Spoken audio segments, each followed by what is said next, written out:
우리에게 주시는 하나님의 말씀은 구약성경 중에 창세기 22장 1절에서 10절까지 말씀입니다. 구약성경 27면에 있습니다.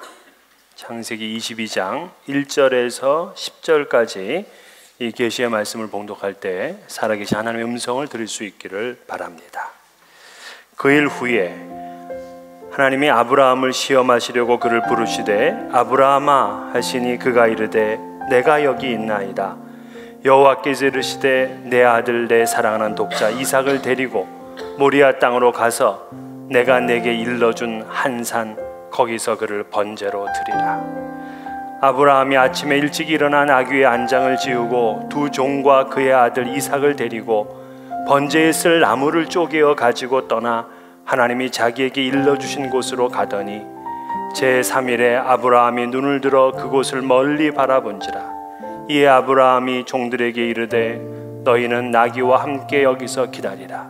내가 아이와 함께 저기 가서 예배하고 우리가 너희에게로 돌아오리라 하고 아브라함이 이에 번제 나무를 가져다가 그의 아들 이삭에게 지우고 자기는 불과 칼을 손에 들고 두 사람이 동행하더니 이삭이 그 아버지 아브라함에게 말하 이르되 내 아버지여 하니 그가 이르되 내 아들아 내가 여기 있노라. 이삭이 이르되 불과 나무는 있거니와 번제할 어린 양은 어디 있나이까.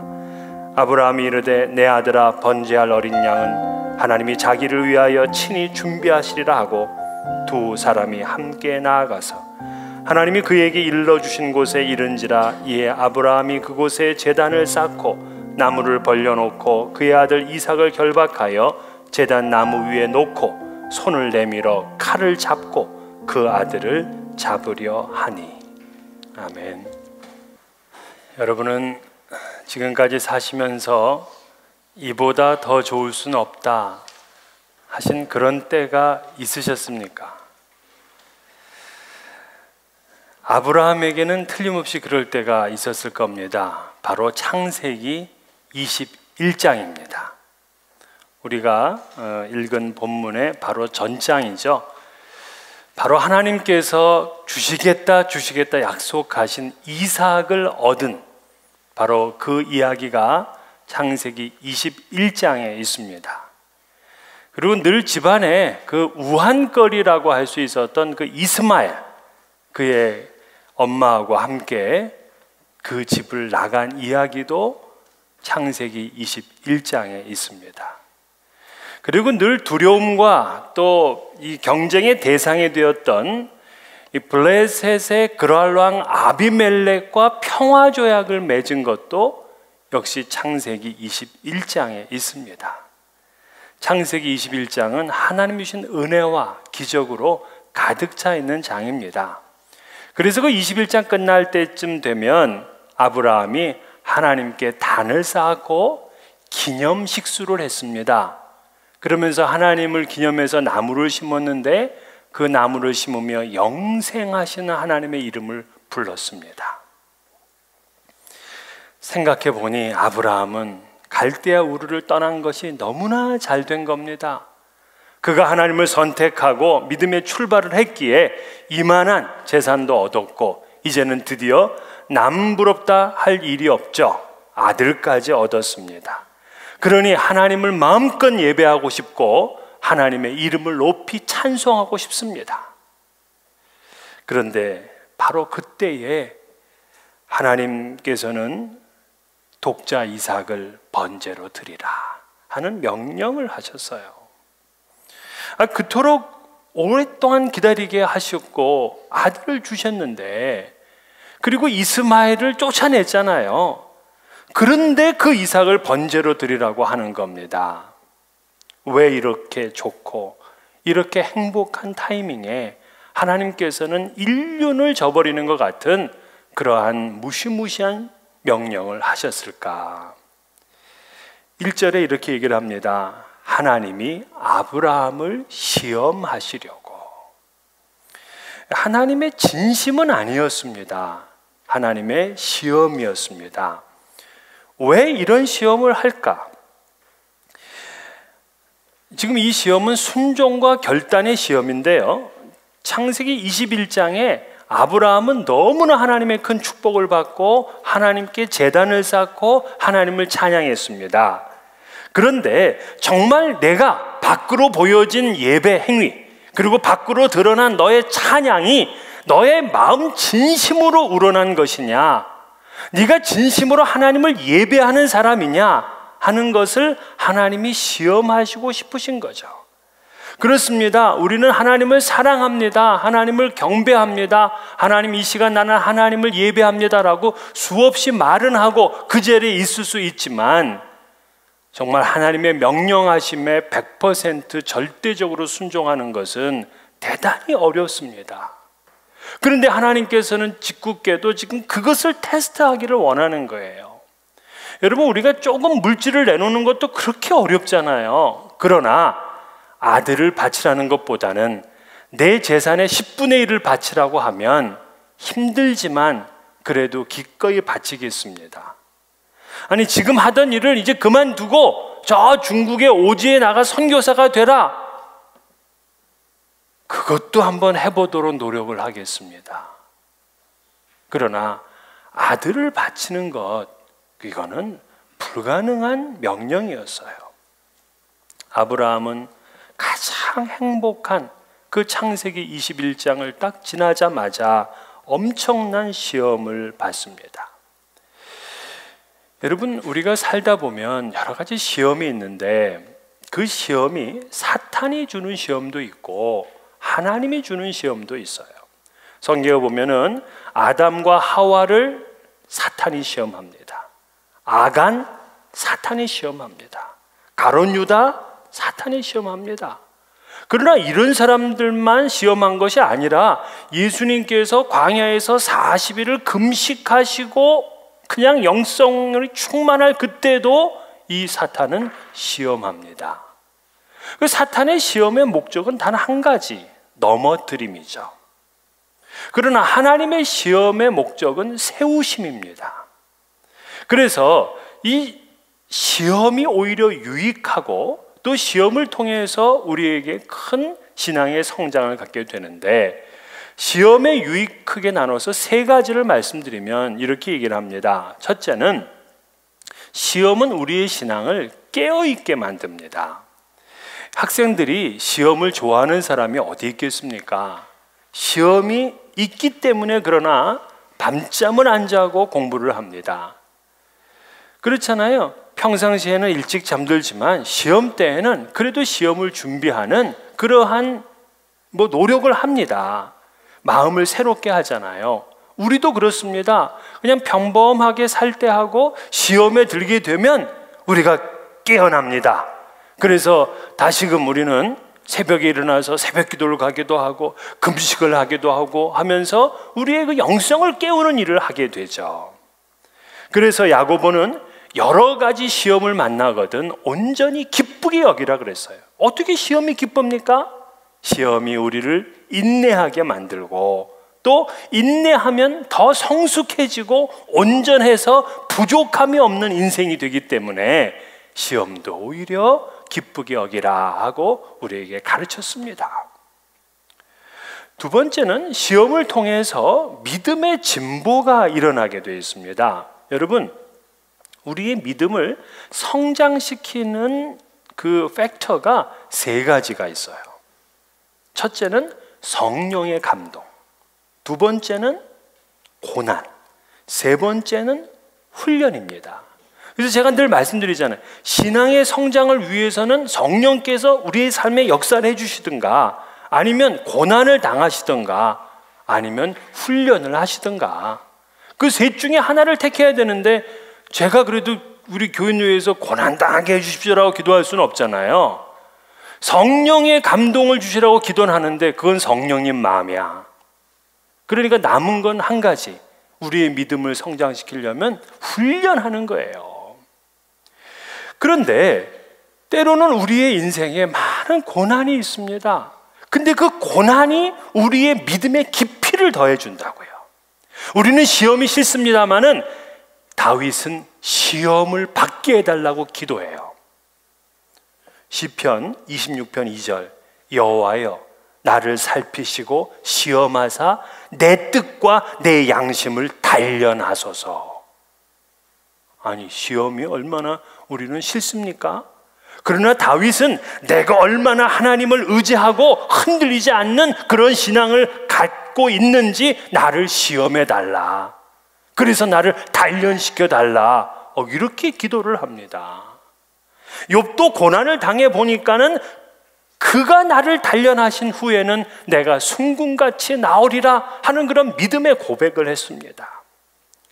여러 가지 합금이 용광로의 그 뜨거운 불에 녹여지게 되면 불순물이 떨어지고 그 순금이 남는 것과 같은 거죠.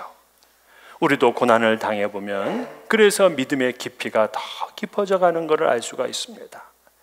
또 끝으로 시험은 우리를 겸손하게 만듭니다. 전도서 3장 18절에 내가 내 마음속에 이르기를 인생들의 일에 대하여 하나님이 그들을 시험하시리니 그들이 자기가 짐승과 다름이 없는 줄을 깨닫게 하려 하심이라 하였노라. 이 말이 뭐냐면 솔로몬은 알았어요. 왜 인생들에 이렇게 시험이 있는지.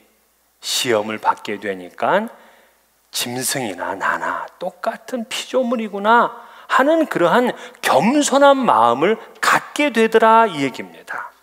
우리가 여러분 늘 평탄하고요, 하는 일마다 다 잘 되고 그러면은요 좋은 거지. 그러나 위험성이 있어요. 어떤 위험성? 내 인생의 주인이 난지 착각하는 위험성이 있어요. 그러나 시험을 당하게 되면 당장 우리는 하나님 앞에 무릎을 꿇게 됩니다. 우리 아이들 잘 나가보세요. 하나님 그렇게 간절히 안 찾게 되지만 아이들이 내 인생을 힘들게 하고 그 기도 제목이 쌓여갑니다. 그러면 더 하나님을 내 인생의 주인으로 믿고 그를 붙들게 되는 거잖아요. 그래서 시험은 우리를 겸손하게 만드는 거예요. 어거스틴은 겸손은 모든 미덕의 바구니다, 그런 얘기를 했어요. 여러분, 우리의 미덕, 사랑과 인내, 온유함, 절제, 이런 모든 좋은 것들이 다 겸손함에 담겨요. 겸손해야 사랑도 하고요, 겸손해야 절제도 합니다. 겸손해야 오래 참게 되는 거죠. 겸손하지 않으면 그는 망한 인생이 되는 겁니다. 하나님께서 이스라엘 백성들을 그 10가지 재앙을 애굽에 쏟아부은 다음에 그를 홍해를 건너게 하시고 그들을 광야로 인도하셨습니다. 그런데 금방 가나안 땅으로 데려가지 않으셨어요. 40년 동안이나 광야에서 헤매게 하시면서 그들에게 간신히 만나를 주어서 살리셨다고요. 왜 그랬을까? 신명기 8장 16절, 내 조상들도 알지 못하던 만나를 광야에서 내게 먹이셨나니 이는 다 너를 낮추시며 너를 시험하사 마침내 내게 복을 주려 하심이었느니라. 겸손하게 만들어서 마침내 복을 주기 위함이다. 여러분, 그렇습니다. 우리가 시험을 당할 때 하나님 앞에 머리 들지 마세요. 오만하지 마세요. 겸손하게 하나님을 의지하면 그것이 복이 된다는 사실을 믿으시기를 바랍니다. 여러분, 우리가 시험이 없으면 정말 나는 좋겠다라고 생각하지만 이 인간의 그 속성이 시험이 없으면 자꾸 하나님으로부터 멀어지려는 속성이 있어요. 그래서 우리가 아주 그냥 모든 게 평탄할 때는 더 하나님 앞에 훈련에 힘써야 됩니다. 이 바울을 보게 되면 바울은 육체의 가시, 즉 그 육체에 어떤 질병 같은 게 있었는데 왜 하나님께서 자기에게 그 육체의 그 가시를 주었는가 깨달았습니다. 고린도후서 12장 7절에 보면 여러 계시를 받은 것이 지극히 크므로 너무 자만하지 않게 하시려고 내 육체의 가시 곧 사탄의 사자를 주셨으니 이는 나를 쳐서 너무 자만하지 않게 하려 하심이라. 즉 이 바울이 정말 자랑하려면 얼마나 자랑할 게 많겠습니까? 하나님으로부터 직접 말씀을 듣잖아요. 그런데 그 하나님으로부터 계시를 많이 받은 것 때문에 내가 영적으로 자만하지 않게 하기 위해서 하나님께서 내게 사탄의 사자 곧 육체의 가시를 주었다는 겁니다. 그래서 내가 더 연약해진 걸 깨닫게 되니까 하나님을 붙들게 되고, 그러다 보니까 내 삶 가운데 하나님의 강함이 나타나게 되었다 하는 그런 믿음이었습니다. 그는 시험을 통해서 더 겸손해지고 하나님을 더 의지하는 그런 믿음의 사람이 된 거죠. 이것이 바로 시험의 유익입니다. 시험을 당하게 되면 깨어있게 되고요, 믿음이 더 깊어지게 되고 또한 겸손하게 됩니다. 근데 아무리 제가 시험에 대해서 유익하다고 얘기를 해도 오늘 이 시험은 아니야. 아들을 바치라. 그거는 순종할 수 없는 명령입니다. 물론 아브라함이 이때 피할 길을 찾을 수 있을 겁니다. 저도 생각해 봤어요. 만약에 하나님이 진짜 나한테 나타나서 너 아이 셋 있으니까 그냥 하나쯤은 내게 바쳐라. 그러면 나는 어떻게 할까? 정말 내가 무슨 산에 올라가서 제단을 쌓고 칼로 찔러서 번제로 태워 드리겠습니까? 제가 그렇게 믿음이 좋게 보입니까?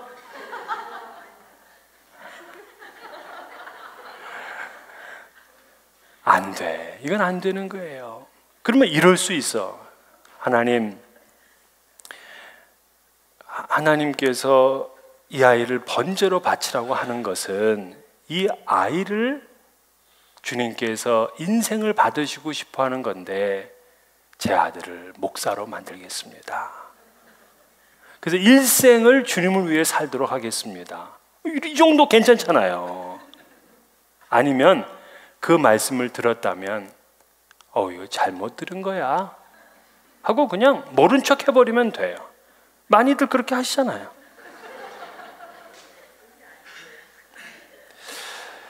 그런데 여러분, 우리가 분명히 알아야 될 거는요, 작은 시험은 작은 복이 오고요, 큰 시험은 큰 복이 옵니다.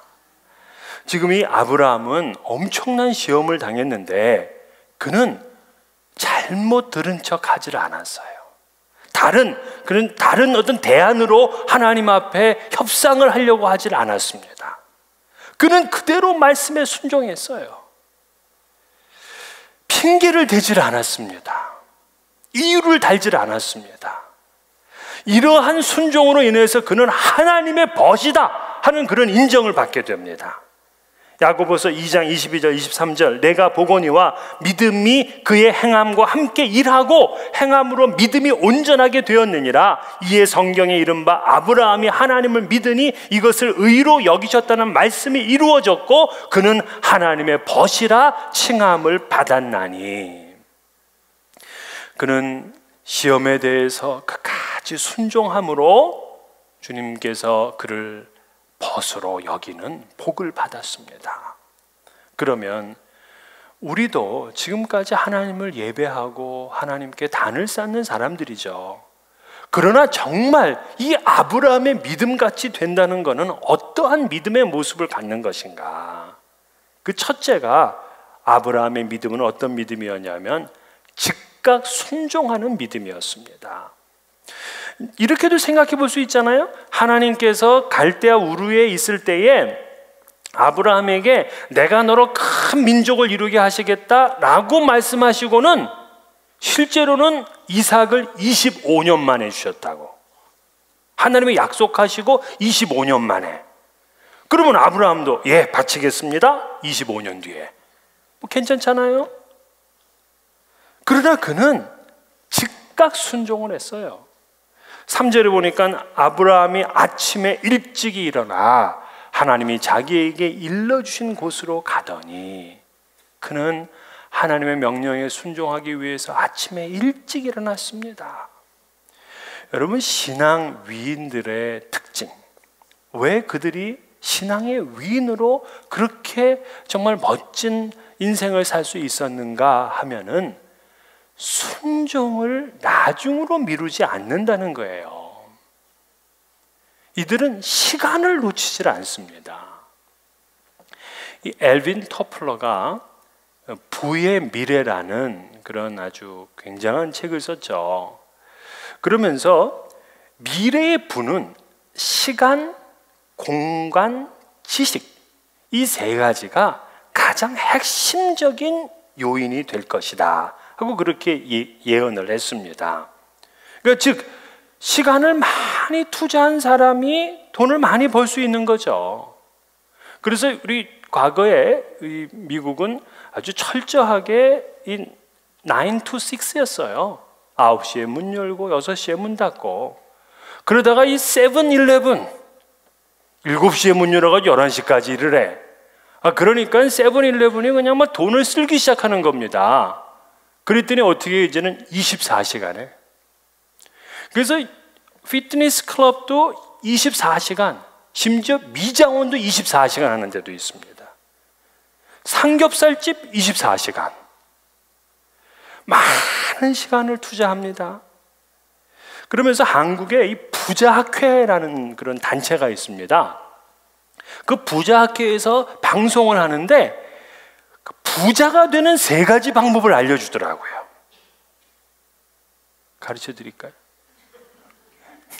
예, 오늘 오셨으니까 제가 말씀드려요. 부자가 되는 3가지 방법. 첫째, 하루에 18시간 이상 일해라. 예. 둘째, 절대 맞벌이 해라. 셋째, 주 5일 근무라는 생각은 뇌에서 지워버려라. 이 3가지였어요. 다 뭐냐면 시간이었어요. 시간. 이 땅에서 부자가 되려도 시간을 얼마만큼 투자하느냐에 달려 있는데, 여러분 믿음의 부요함도 시간에 달려 있는 거예요. 믿음이 부요한 사람들은 순종을 나중으로 미루질 않아요. 투자에 실패한 사람들이 몰라서 성공하지 못한 게 아니잖아요. 다 시기를 잘못 맞춰서 실패한 겁니다. 믿음의 부요함을 위해서도 시간을 잘못 맞추면 안 돼요. 우리는 즉각 순종해야 됩니다. 나중으로 미루면 안 됩니다. 모세가 이스라엘 백성들을 인도할 때에 얼마나 바쁩니까? 그는 해야 될 일이 많거든요. 다음은 어디로 가야 되는지, 이 백성들의 재판을 해야 되고, 또 이 사람들을 어떻게 먹여야 되고, 어디 가서 뭘 해야 되고, 이 해야 될 일이 너무너무 많습니다. 그런데 하나님께서 어느 날 갑자기 백성의 수를 계수하라 하면은 그 즉시 계수합니다. 그 명령을 갖다 나중에 자기 어떤 스케줄 하나에 끼워 넣는 게 아니라 그 즉시 즉각 순종한다고요. 시험을 이기는 믿음은 즉각적인 순종을 해야 돼요. 즉각적인 순종을 놓칠 때 그 시험은 자꾸 나를 넘어뜨리게 합니다. 그러나 즉각적으로 순종하게 되면은요, 나를 세웁니다. 두 번째, 아브라함의 믿음은 하나님만을 신뢰하는 믿음이었습니다. 이 아브라함이 단을 쌓고 이삭을 바치기 위해서 한 3일 정도 간 것 같아요. 3일을 가면서도 아브라함의 마음이 대단히 무거웠을 겁니다. 근데 이때 이제 이삭이 물어요. 아버님, 불과 나무는 있는데 번제할 어린 양은 어디 있습니까? 그랬더니 아브라함이 이런 대답을 합니다. 오늘 8절에 보면 하나님이 자기를 위하여 친히 준비하시리라. 자꾸 이 말씀을 읽어봤어요. 하나님이 자기를 위하여 친히 준비하시리라. 아니 지금 어린 양은 누구를 위해서 준비해야 돼요? 이삭을 위해서 준비를 해줘야지. 아브라함을 위해서 준비해 줘야 되잖아요. 근데 지금 아브라함 뭐라 그러냐면 하나님이 자기를 위하여 친히 준비하시리라.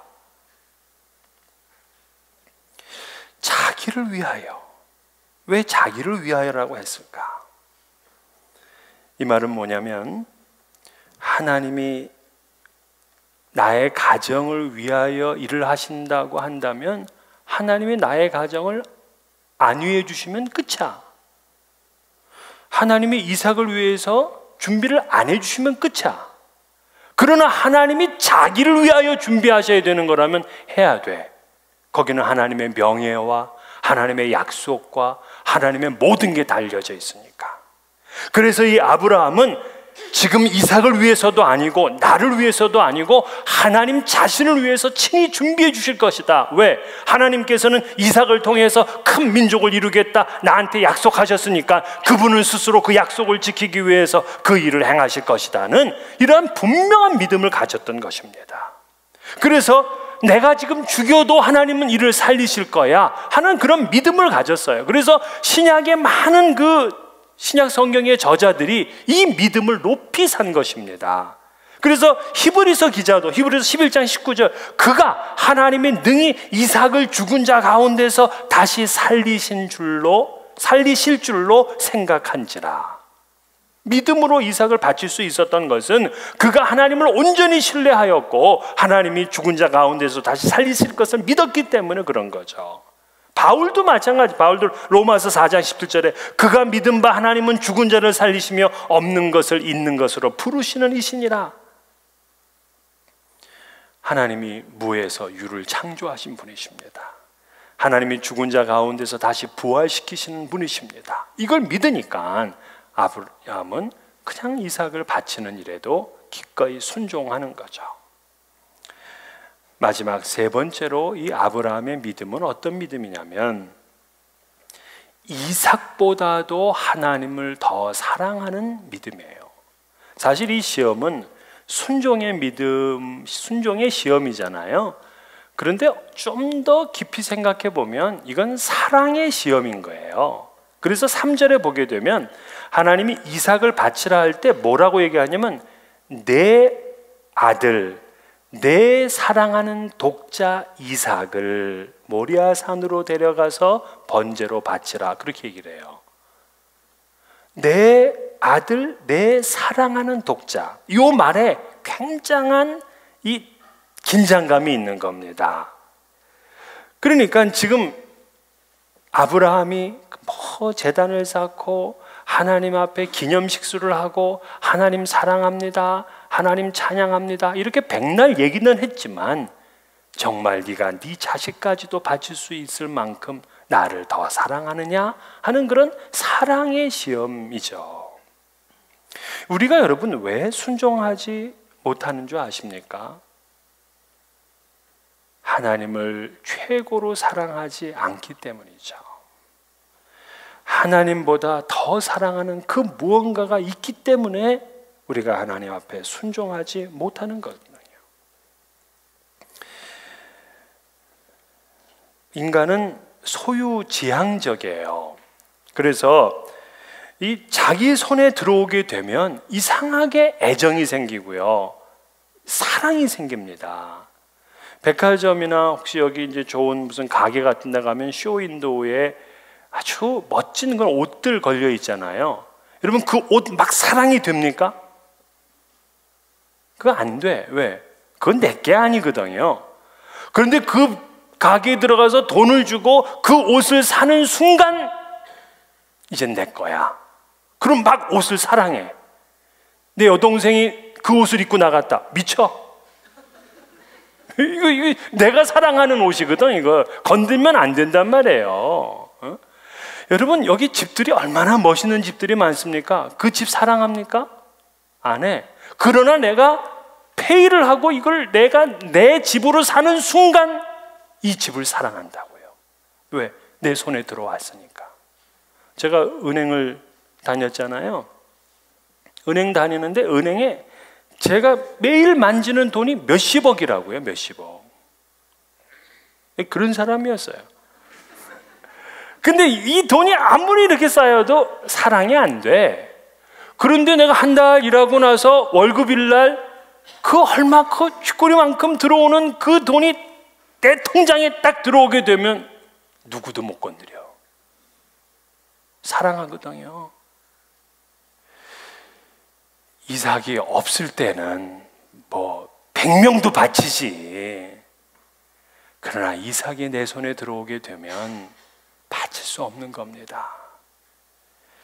그런데도 이 아브라함은 하나님을 더 사랑하기에 이삭도 기꺼이 바치는 그런 믿음을 보여주었습니다. 제가 한국에서 목회를 할 때 대단히 감동을 받은 일이 하나 있었어요. 한 남자 집사님이 50세밖에 안 됐는데 그 골수암으로 돌아가시게 됐습니다.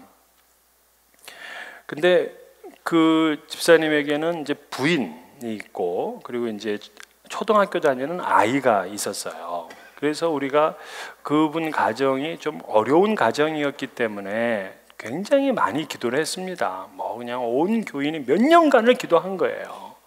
그런데 살지 못하고 그분이 이제 돌아가셨습니다.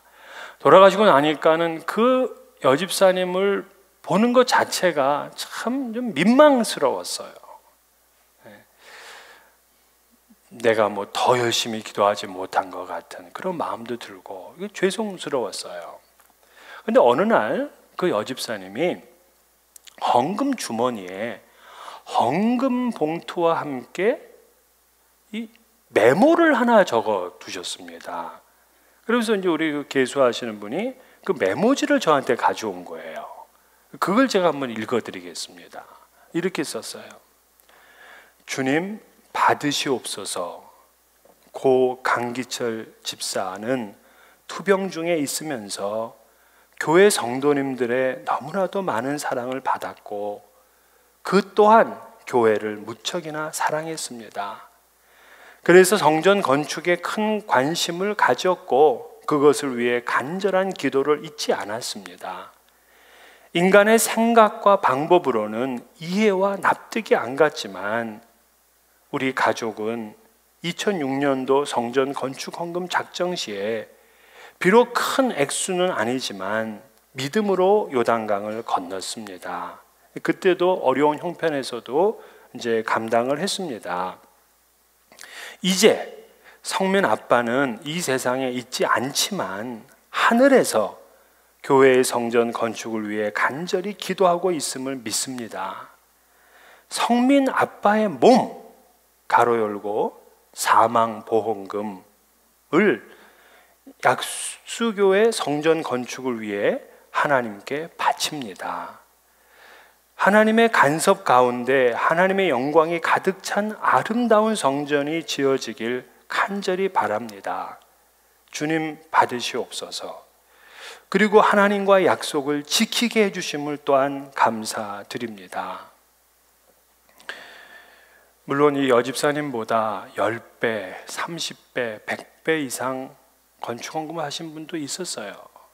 그러나 임대주택에 살면서 어렵게 사는 이 여집사님의 이 봉헌이 저에게는 가장 기억에 남는 그러한 봉헌이었습니다.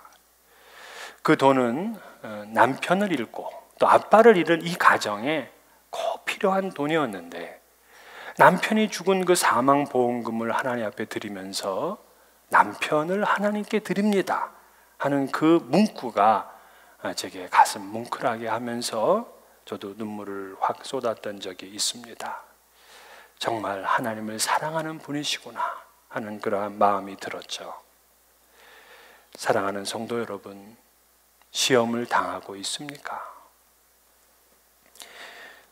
제가 연구를 해보니까 이 시험이 사탄의 시험인지 하나님의 시험인지 모르는 시험도 있어요. 사탄의 시험인지 하나님의 시험인지 모르는 시험이 있다고. 근데 어떻게 알게 되냐면 결과를 보면 알아요. 내가 넘어져 있으면 사탄의 시험이야. 내가 믿음이 세워져 있으면 그건 하나님의 시험이에요. 결과론적으로는 알 수 있더라고요. 그러니까 우리가 앞으로 이제 인생을 살아가면서 주님 나라 갈 때까지 많은 시험을 받게 될 터인데 하나님의 시험을 받고 더 믿음이 깊어져 가고 더 겸손케 되고 더 온전한 신앙생활을 할 수 있는 그 믿음은 무엇이냐? 즉각 순종하는 믿음입니다. 하나님을 절대적으로 신뢰하는 그러한 믿음입니다. 또한 하나님 앞에서 그 무엇보다도 더 사랑합니다 하는 그런 마음의 고백이 있는 믿음이죠. 오늘 사랑하는 여러분이 아브라함과 같은 믿음을 가지심으로 인하여 하나님의 친구라 하는 그러한 인정과 또한 사랑받는 여러분 되시기를 주의 이름으로 축원합니다.